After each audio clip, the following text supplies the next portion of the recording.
driven 12 hours without stopping, gripping the cracked leather wheel of 1998 Mercedes W140. The engine hummed steadily, a strange comfort for a car once owned by a dealer who laundered money for every kind of criminal on the East Coast. The November sky outside Chicago was the color of gunmetal when he finally rolled into the underground parking of the Granite office building. He turned off the engine, exhaled, and looked at the picture taped to the dashboard. Anna, his wife. Her smile was a lighthouse he kept sailing toward, even when the waters were full of sharks. The Avellino Mafia family had taken her. Mike didn't believe in ghosts, but the Avellinos were becoming exactly that, something you could feel breathing behind you, even when you couldn't see them. Tonight, he came for the last man who might know something.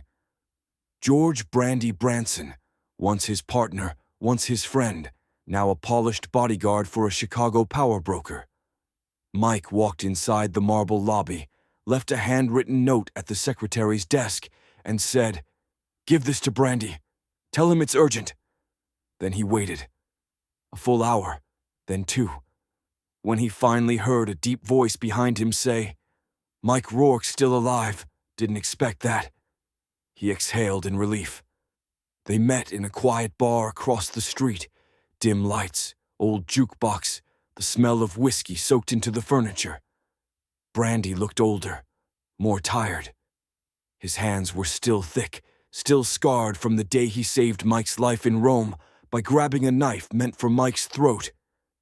"You drove from Baltimore in that junk Mercedes?" Brandy asked, forcing a grin. "She runs clean," Mike said. "More reliable than most people." Brandy laughed once, then poured bourbon into 2 glasses. They talked. Old cases, old bullets, old betrayals. But Mike wasn't here to reminisce. Finally, he leaned forward, voice low. "She's still out there, Brandy. I know it. And you know the Avellino family better than anyone left in this country. You sat on their payroll for years. The house, the cars, your kids' college degrees. Don't pretend I don't know who paid for it." Brandy's fingers tightened around his glass. "You shouldn't have broken the rule, Mike," he said quietly.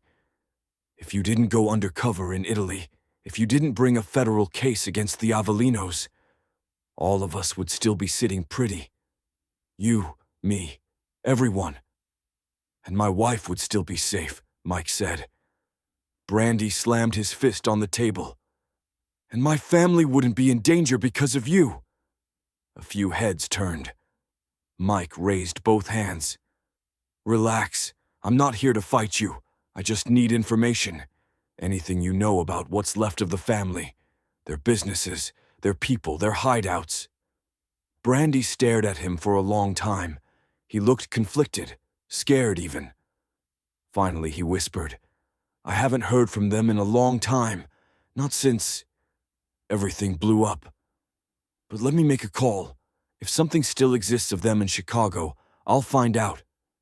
Come by my place tomorrow. Tonight I have business with the senator. Do you have a place to stay?" "I'll manage," Mike said. He didn't, but he left anyway. He waited. All night. No call.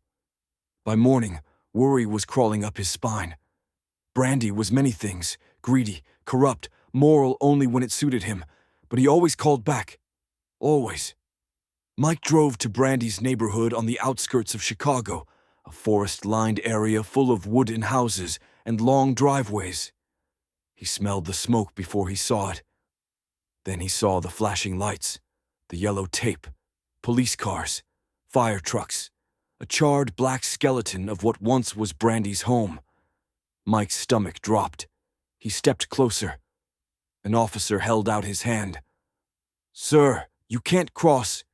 I know the man who lived here." The officer hesitated, then said quietly, "The house burned around 3 a.m. No bodies recovered. Family missing. Missing. Not dead. That meant something. Brandy hadn't just disappeared. He had been taken, the same way Anna had been." Mike clenched his jaw.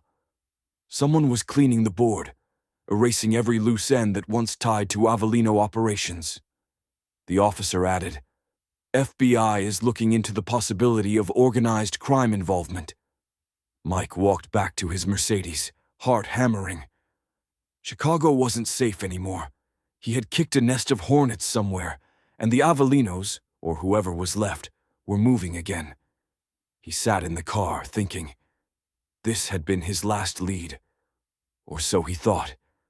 But if someone had taken Brandy's family, that meant the Avellinos were still alive, still active, and still holding grudges.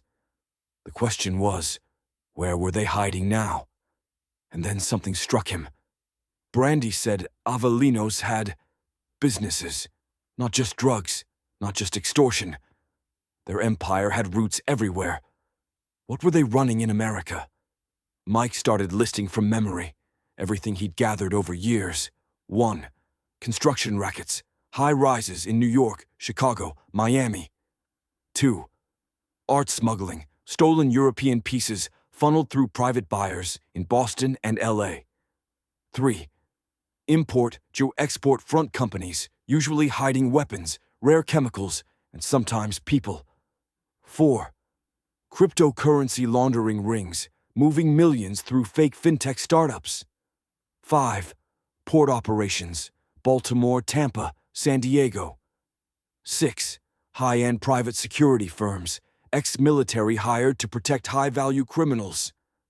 And then there was the real secret, the one even CIA files whispered about. Avellino Biosolutions, a biotech lab in Nevada, rumored to test experimental synthetic drugs that made cartel profits look like pocket change. He never had proof. But maybe Brandy did, and maybe whoever burned his house wanted to erase it. Mike turned the ignition. The engine growled like a loyal dog. He whispered to the empty passenger seat, "Hang on, Anna, I'm coming." Then he pulled onto the road, heading toward the only place where a mafia ghost might rise again. Las Vegas, where the Avellino Biosolutions lab used to be. Somewhere out there. Anna was still alive. Brandy's family, too. Someone was tying threads, pulling strings, moving pieces.